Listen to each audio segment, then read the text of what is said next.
بسم اللہ الرحمن الرحیم الحمد للہ رب العالمین اللہم صلی علی سیدنا محمد وعلی آل سیدنا محمد وبارک وسلم فاعوذ باللہ من الشیطان الرجیم بسم اللہ الرحمن الرحیم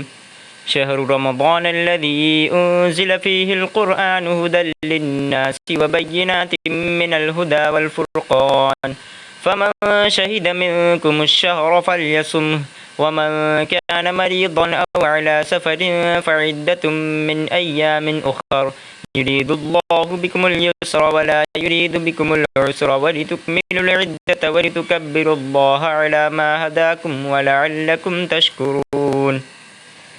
سورہ بقرہ آیت نمبر 185، پارہ نمبر 2، پارہ رکوع نمبر 7، سورہ رکوع نمبر 23۔ ترجمہ: روزوں کا مہینہ رمضان کا مہینہ ہے جس میں قرآن اول نازل ہوا،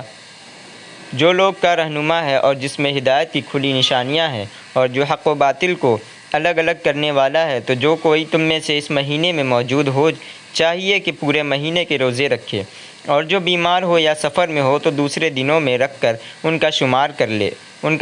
پورا کر لے۔ خدا تمہارے حق میں آسانی چاہتا ہے اور سختی نہیں چاہتا، اور یہ آسانی کا حکم اس لیے دیا گیا ہے کہ تم روزوں کا شمار پورا کر لو، اور اس احسان کے بدلے کہ خدا نے تم کو ہدایت بخشی ہے تم اس کو بزرگی سے یاد کرو اور اس کا شکر کرو۔ تعین ایام معدودہ۔ قال تعالی شہر رمضان الذی لا تشکرون۔ تفسیر: گزشتہ آیات میں بلا تعین چند دنوں کے روزہ رکھنے کا حکم مذکور تھا۔ اب ان آیات میں اللہ جل شانہ نے ان ایام معدودات کی تعین فرماتے ہیں، یعنی وہ شمار کیے ہوئے دن جن میں روزہ رکھنے کا حکم دیا ہے وہ ماہ رمضان المبارک ہے، جس میں قرآن کریم اتارا گیا جو تمام لوگوں کے لیے ہدایت ہے، اور جس میں ہدایت اور امتیاز حق و باطل کی صاف اور نہایت واضح اور روشن دلیلیں اور نشانیاں ہیں، جو سوائے قرآن کے اور کسی کتاب میں نہیں۔ توریت اور انجیل بھی نور اور ہدایت تھی اور حق اور باطل میں فرق کرتی تھی، مگر قرآن کی طرح واضح اور روشن نہ تھی۔ قرآن کریم کا ہر حرف ہدایت اور امتیاز حق اور باطل کی واضح اور روشن دلیل ہے۔ اسی وجہ سے بینات کو جمع لایا گیا اور ہدایہ کو مفرد لایا گیا۔ ہدایت کبھی خفی ہوتی ہے اور کبھی جلی اور روشن ہوتی ہے۔ بینات من الہدی والفرقان کا مطلب یہی ہے کہ قرآن کریم ہدایت اور امتیاز حق و باطل میں آفتاب کی طرح روشن ہے۔ توریت اور انجیل میں اس درجہ روشن نہ تھی۔ پس تم میں سے جو شخص یہ مہینہ پائے تو اس کو چاہیے کہ اس کے روزے رکھے، جتنا مہینہ پائے اتنے کے روزے رکھے۔ اگر پورا مہینہ پائے تو پورے مہینے کے روزے رکھے، اور اگر کچھ دن پائے تو اتنے دن روزے رکھے۔ غرض یہ ہے کہ جو شخص اس مہینے کو پائے اس کے ذمہ یہ لازم ہے کہ فرض ہے کہ اس مہینے کے روزے رکھے۔ اور ابتدا میں جو فدیہ کی اجازت دی گئی ہے وہ منسوخ ہوئی، اور جن میں منسوخ یعنی بدل گئی، اور جن میں روزہ رکھنے کی طاقت ہے اب ان کو افطار کی اجازت نہیں۔ افطار یعنی کہ بنا روزے کے وہ نہیں رہ سکتے، ان کو روزہ رکھنا پڑے گا۔ اس آیت سے فدیہ کا حکم منسوخ ہوا، اور البتہ مریض اور مسافر کے لیے جو سفر اور مرض کی وجہ سے افطار کی رخصت اور اجازت دی گئی تھی وہ ہنوز اسی طرح باقی ہے کہ جو شخص ایسا بیمار ہو کہ جس کو روزہ رکھنا دشوار ہو، یا شرعی سفر پر ہو، یعنی سفر میں جتنی مسافت شریعت میں معتبر ہے اتنی مسافت کے سفر کا ارادہ رکھتا ہو، تو ایسے شخص کو رمضان میں افطار کی اجازت ہے، اور بجائے ایام رمضان کے دوسرے دنوں میں فوت شدہ روزوں کے شمار کے مطابق روزے رکھنا اس پر لازم ہے۔ مریض اور مسافر کے حکم کو اس لیے مقرر بیان کیا کہ یہ معلوم ہو جائے کہ فقط فدیہ کا حکم منسوخ ہوا ہے، معذور کے لیے افطار اور قضا کا حکم منسوخ نہیں ہوا۔ اور قضا کے حکم میں فعدۃ من ایام اخر فرمایا، یعنی اور دنوں میں گنتی شمار کے مطابق روزہ رکھنے چاہیے، اور دنوں کے قید اس لیے لگائی کہ رمضان کے فوت شدہ روزوں کی قضا آئندہ رمضان میں جائز نہیں۔ رمضان کے علاوہ دوسرے دنوں میں قضا کے روزے رکھنے چاہیے۔ اللہ تعالیٰ تمہارے ساتھ سہولت اور آسانی کرنا چاہتے ہیں اور تم پر سختی اور دشواری نہیں چاہتے، اس لیے تم کو مرض اور سفر کی حالت میں افطار کی اجازت دی، اور دوسرے دنوں میں فوت شدہ روزوں کے شمار کے مطابق قضا کا حکم اس لیے دیا کہ تم اپنے روزوں کو شمار کر کے پورا کرو۔ تاکہ تمہارے ثواب میں کمی نہ رہ جائے اور تم اس شمار کو پورا کر کے متقی اور پرہیزگار بن جاؤ۔ اور اس میں بھی یہ سہولت ہے کہ فوت شدہ روزوں کی قضا خواہ ایک ہی مرتبہ کر لو یا متفرق کر کے رکھ لو، دونوں اختیار ہیں، اور تاکہ تم اللہ کی کبریا اور بزرگی بیان کرو کہ اس نے تم کو ایسے طریقے کی ہدایت کی کہ جس سے تم رمضان المبارک کی فوت شدہ خیرات و برکات کی قضا سے کچھ تلافی کر سکو۔ امام شافعی فرماتے ہیں کہ لتکمل العدۃ سے رمضان کے 30 دن پورے کرنا مراد ہے، اور لتکبر اللہ سے ختم رمضان کے بعد عید کا چاند دیکھ کر اور عید میں جاتے وقت اور عید کی نماز میں تکبیر کہنا مراد ہے۔ جس طرح نماز اور حج سے فارغ ہونے کے بعد ذکر خدا مسنون ہے، اسی طرح رمضان کے روزوں سے فارغ ہونے کے بعد تکبیر و تحمید مسنون ہے، اور تاکہ تم اللہ کا شکر کرو کہ اس نے تم پر ایک مہینے کے روزے فرض کیے کہ جو درجات عالیہ کے ملنے کا وسیلہ اور ذریعہ ہے، اور اس پر بھی شکر کرو کہ اس نے حالت مرض اور سفر میں تمہیں افطار کی اجازت دی کہ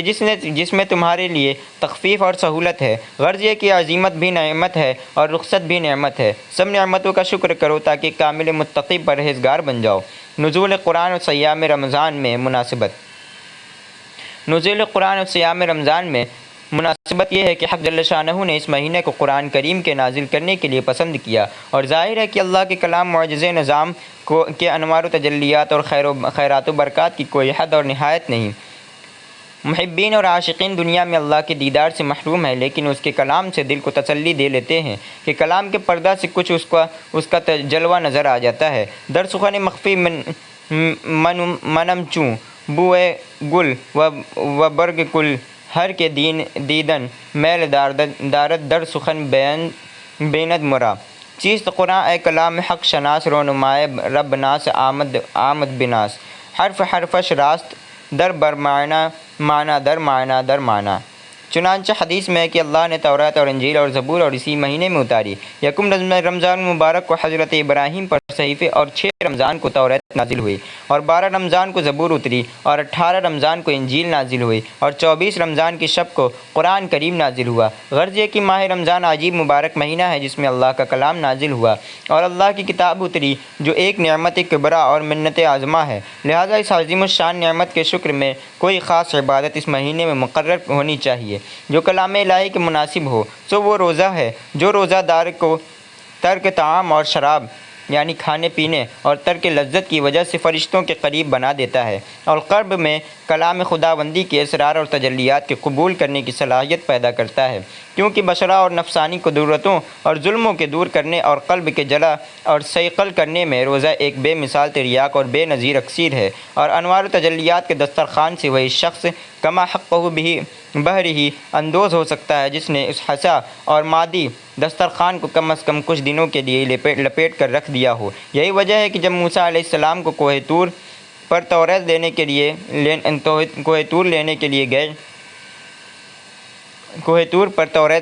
گئے تو 40 دن کے روزے رکھے۔ عیسیٰ علیہ السلام نے بیابان میں 40 روزے رکھے۔ اس وقت اللہ نے ان کو انجیل عطا کی۔ نبی صلی اللہ علیہ وسلم نے غار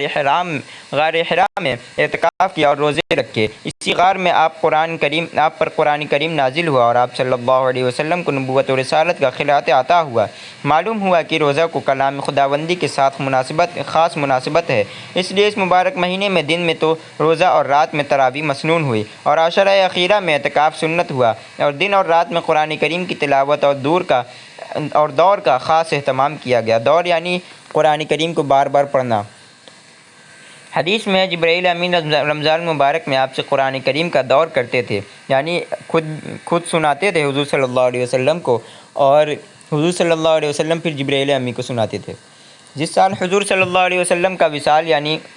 وہ دنیا سے جب رخصت ہوئے، سال جبرائیل امین نے پورے قرآن کا آپ کے ساتھ 2 مرتبہ دور کیا۔ ایک مرتبہ آپ پڑھتے اور جبرائیل امین سنتے، اور دوسری مرتبہ جبرائیل پڑھتے اور آپ صلی اللہ علیہ وسلم سنتے۔ اس طرح 2 مرتبہ دور ہوا، اور یہ مہینہ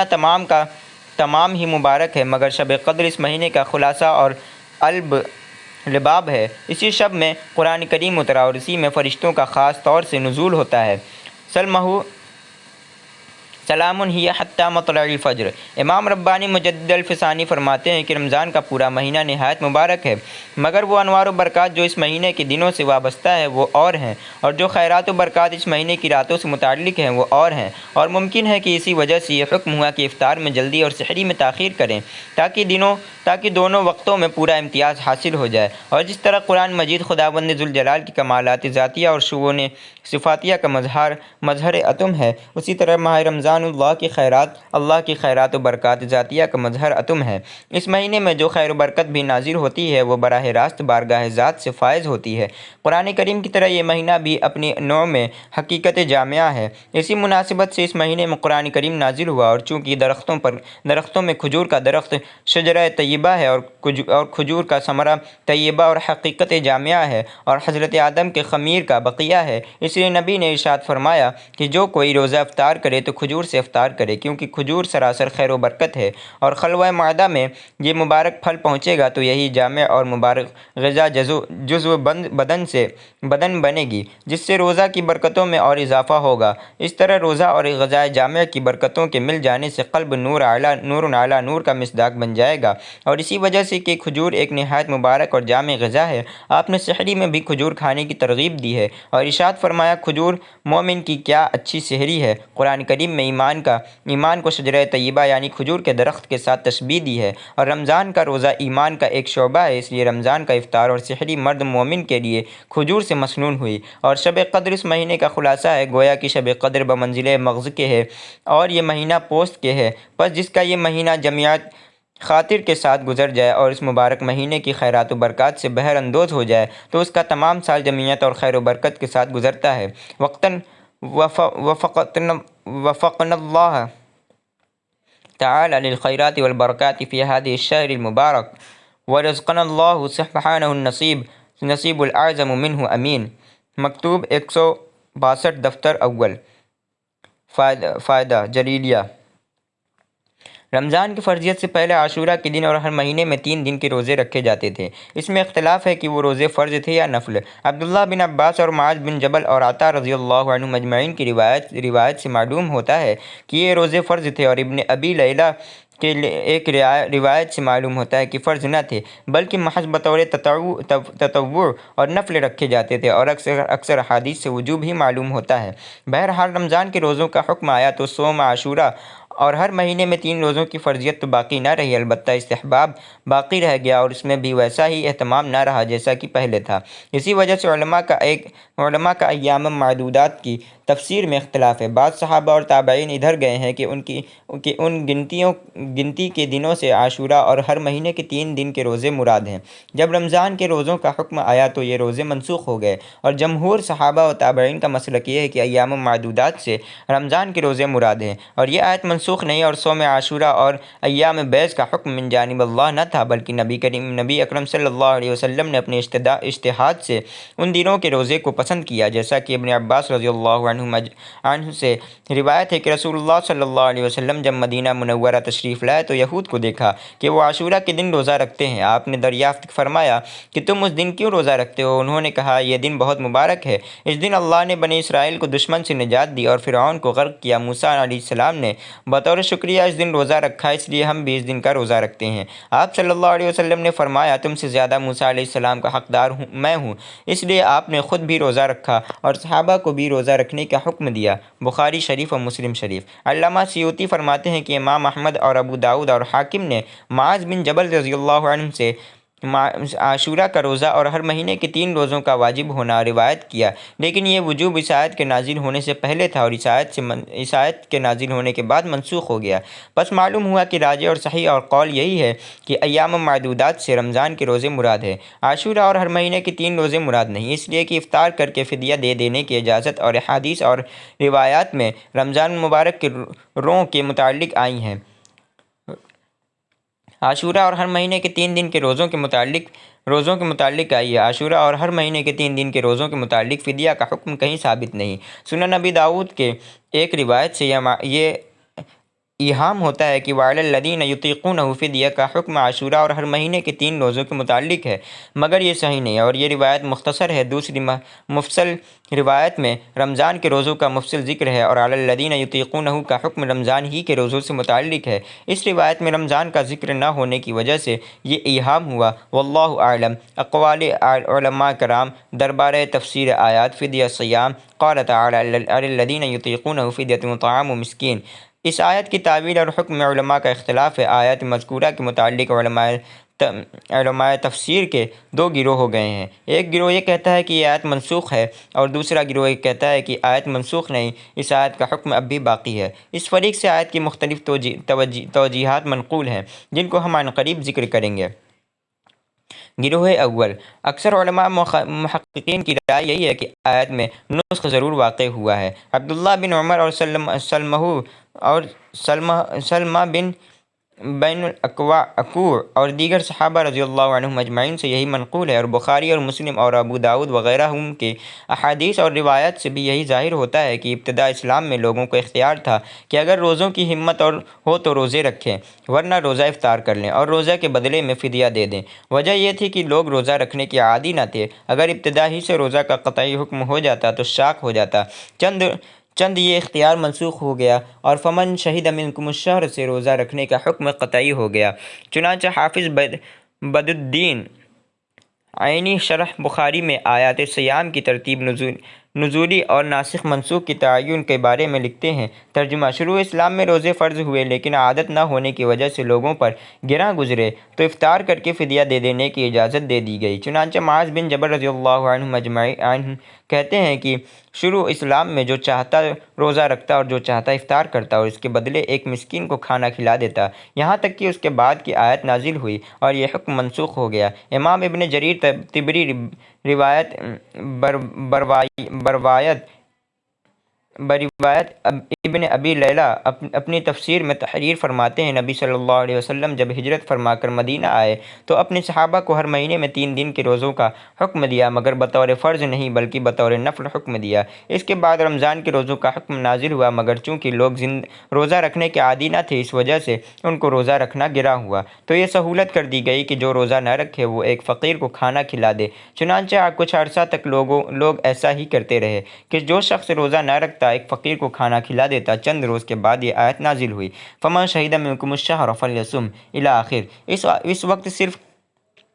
مریض اور مسافر کو تو روزہ مؤخر کرنے کی اجازت ہو گئی، باقی ہم سب کو روزہ ہی رکھنے کا حکم ہو گیا اور افطار کر کے فدیہ کی اجازت نہ رہی۔ یہی مضمون بخاری شریف اور اکثر کتب تفاسیر میں موجود ہے۔ اس مضمون کے ذہن نشین ہو جانے کے بعد تمام روایتیں بے تکلف منطبق ہو جاتی ہیں اور آیت کا صحیح مطلب واضح ہوتا ہے کہ سب سے پہلے کتب علیکم الصیام الی من ایام آخر کا حکم نازل ہوا اور اس سے رمضان کے روزے فرض ہوئے، مگر مریض اور مسافر کو اجازت ہوئی کہ اگر مرض اور سفر کی وجہ سے افطار کریں تو بعد میں اتنے ہی دن روزے رکھ لیں۔ اس پر صحابہ کرام نے عرض کیا کہ یا رسول اللہ صلی اللہ علیہ وسلم، ہم چونکہ روزے کے عادی نہیں ہیں، اگر مشقت کی وجہ سے روزہ نہ رکھ سکیں تو اس کی مکافات کی کیا صورت ہے؟ اس پر یہ آیت نازل ہوئی، وعلی الذین یطیقونہ فدیۃ طعام مسکین، کہ جو لوگ روزہ کی طاقت رکھتے ہوں مگر مشقت کی وجہ سے افطار کرنا چاہتے ہوں تو ان کو اس کی اجازت ہے کہ افطار کر لیں اور ایک فقیر کا کھانا دے دیں، لیکن بہتر یہی ہے کہ روزہ رکھیں۔ اور وَأَن تَصُومُوا خَيْرٌ لَكُمْ إِن كُنتُمْ تَعْلَمُونَ۔ اس کے بعد جب حضرات صحابہ کرام روزہ کے خوگر ہو گئے اور روزہ رکھنا ان پر شاق گرا نہ رہا تو یہ آیت نازل ہوئی، شہر رمضان الذی انزل الی فلیصمہ، یعنی جب رمضان المبارک کا مہینہ آئے تو ہر شخص پر روزہ رکھنا فرض ہے اور اب کسی کو اجازت نہیں کہ مشقت کی وجہ سے روزہ افطار کر لے اور ایک مسکین کو کھانا کھلا دے۔ البتہ مریض اور مسافر کو اجازت دی گئی کہ مرض اور سفر کی وجہ سے روزہ افطار کرے اور بعد میں اس کی قضا کر لے، اور وہ اجازت اسی طرح اب بھی باقی ہے۔ فقط افطار اور فدیہ کی رخصت منسوخ ہوئی، مریض اور مسافر کی رخصت منسوخ نہیں ہوئی۔ حضور سرور کائنات کی وفات تک یہی حکم اسی پر عمل درآمد رہا اور آپ کے بعد خلفائے راشدین سے لے کر اب تک تمام علماء اور فقہا کا فتویٰ اور تمام روئے زمین کے مسلمانوں کا یہی عمل رہا ہے۔ ایک شبہ، یہاں پہنچ کر شاید کسی کو یہ خیال آئے والذین یطیقونہ کا عطف پہلے جملہ پر ہے اور یہ جملہ پہلے کے ساتھ غائب درجہ مربوط اور متعلق ہے، لہٰذا کہنا کہ اول کتب علیکم الصیام کا حکم نازل ہوا اور جب صحابہ نے شدت اور مشقت کی شکایت کی تو یہ دوسرا جملہ والذین یطیقونہ نازل ہوا اور اس جملے کو پہلے کلام سے جدا کرنا سمجھ میں نہیں آتا۔ جواب، یہ ایسا جملہ ہے کہ جب یہ آیت نازل ہوئی لا یستوی القاعدون من المؤمنین تو حضرت عبداللہ بن ام مکتوم نے عرض کیا یا رسول اللہ، میں تو نابینا ہونے کی وجہ سے جہاد میں شریک نہیں ہو سکتا۔ ان کے شکوہ کے جواب میں غیر اولی الضرر کے الفاظ اور نازل ہوئے، اور جس طرح کلوا واشربوا حتیٰ یتبین لکم الخیط الابیض من الخیط الاسود کے نازل ہونے کے بعد بعض لوگوں نے ظاہری معنی سمجھ کر تکیہ کے نیچے 2 دھاگے رکھنے شروع کر دیے تو اس اشتباہ کے زائل کرنے کے لیے من الفجر کا نزول ہوا۔ پس جس طرح غیر اولی الضرر اور من الفجر کا باوجود ماقبل کے ساتھ شدید تعلق ہونے کے جداگانہ نزول ہو سکتا ہے، اسی طرح علی الذین یطیقونہ کا بھی باوجود ماقبل سے مربوط ہونے کے علیحدہ نازل ہو سکتا ہے۔ حالانکہ من الفجر اور غیر اولی الضرر نہ مسند ہے اور نہ مسند الیہ بلکہ متعلقات میں سے ہے۔ وعلی الذین یطیقونہ فدیۃ طعام مسکین تو یہ پورا جملہ ہے، پس جب کہ الفاظ مفردہ کا علیحدہ نزول جائز واقع ہے تو پورے جملہ کے علیحدہ نزول میں کیوں اشکال ہے؟ اللہ ہی آیات کے نازل فرمانے والے ہیں، آیات کو متفرقاً نازل فرماتے ہیں اور پھر متعال فرما دیتے ہیں کہ اس آیت کو فلاں جگہ رکھا جائے اور اس آیت کو فلاں جگہ،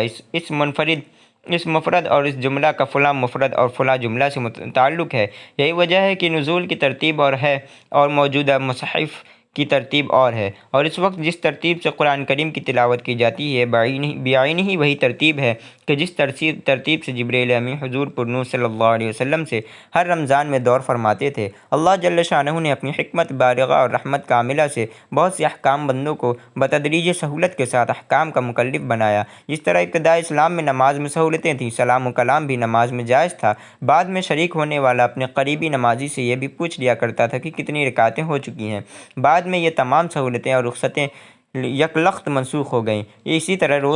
روزے کے حکم میں تدریج اور سہولت کو مرعی رکھا گیا۔ بالآخر جب صحابہ کرام کو نفس قدسیہ حق جل وعلا کے انوار و تجلیات سے روشن ہو گئے اور روزہ کی طبعی مشقت اور گرانی بھی دل سے بالکل نکل گئی تو اب ہمیشہ کے لیے یہ حکم قطعی آ گیا کہ فمن شہد منکم الشہر فلیصم، اور اس آیت کے نزول کے بعد صحابہ کرام کی یہ کیفیت ہوئی کہ روزے کی شدت اور مشقت مبدل بہی فرحت و لذت ہو گئی، اور نوبت یہاں تک پہنچی کہ حضور پر نور صلی اللہ علیہ وسلم تو مسلسل روزہ رکھنے کی ممانعت فرماتے ہیں اور صحابہ کرام صوم سال اور صائم الدہر ہونے پر اصرار کرتے ہیں۔